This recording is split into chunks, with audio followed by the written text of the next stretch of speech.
என்ன ஃப்ரெண்ட்ஸ், கரக்கு முறக்கு அப்படின்னு சத்தம் கேட்குதா? நம்ம இன்றைக்கி வித்தியாசமாக சக்கரவள்ளி கிழங்கை வச்சு ஒரு பக்கோடா ரெசிபி தான் பார்க்க போகிறோம். வாங்க வீடியோக்குள்ளே போகலாம். இப்போ தான் நீங்கள் ஃபஸ்ட் டைமாக ஸ்டைல் போல் சேனலாக பார்க்குறீங்கன்னா மறக்காமல் சப்ஸ்கிரைப் பண்ணிக்கோங்க. இதே மாதிரி பெரிய சைஸு ஒரு சக்கரவள்ளி கிழங்கு எடுத்துக்கலாம். அதை நல்லா க்ளீன் பண்ணிவிட்டு தோலை இதே மாதிரி சீவிக்கலாம். அதுக்கடுத்தது இதே மாதிரி துருவிக்கலாம்.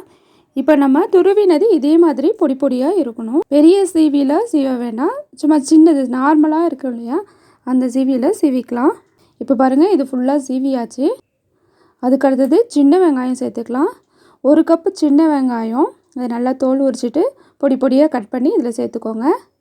இப்போது வெங்காயம் சேர்க்கும்போது நம்ம இதே மாதிரி நல்லா க்ரஷ் பண்ணிவிட்டு அதில் சேர்த்துக்கணும்.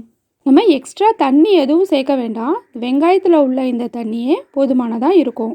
அதுக்கு அடுத்தது ஒரு துண்டு இஞ்சி, அதை தோல் சீவிட்டு இதே மாதிரி துருவி சேர்த்துக்கலாம். அடுத்தது 3 பச்சை மிளகா, இதை இதே மாதிரி பொடி பொடியாக நறுக்கிட்டு இதில் சேர்த்துக்கலாம். தேவைப்பட்டதுன்னா கருவேப்பிலையோ கொத்தமல்லியோ கட் பண்ணி சேர்த்துக்கோங்க. அடுத்தது தேவைக்கேற்ப உப்பு சேர்த்துக்கலாம். நம்ம இந்த சக்கரவள்ளி கிழங்கு இந்த துருவியில் துருவும் போது இந்த சின்ன ஹோல்லையே நம்ம துருகிக்கலாம். அப்போ தான் நமக்கு பக்கோடா மொறுமொறுன்னு கிடைக்கும். பக்கோடானாலே நம்ம கடல மாவு சேர்த்து தான் செய்வோம்.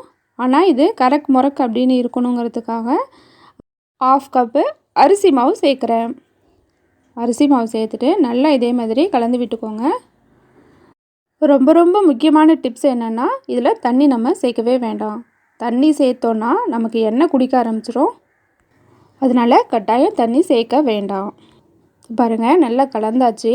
இதே மாதிரி நல்லா பிடிச்சி இப்படி உதிர்த்தோன்னா நமக்கு தேவையான கிறிஸ்பியான பக்கோடா ரெடி ஆகிடும்.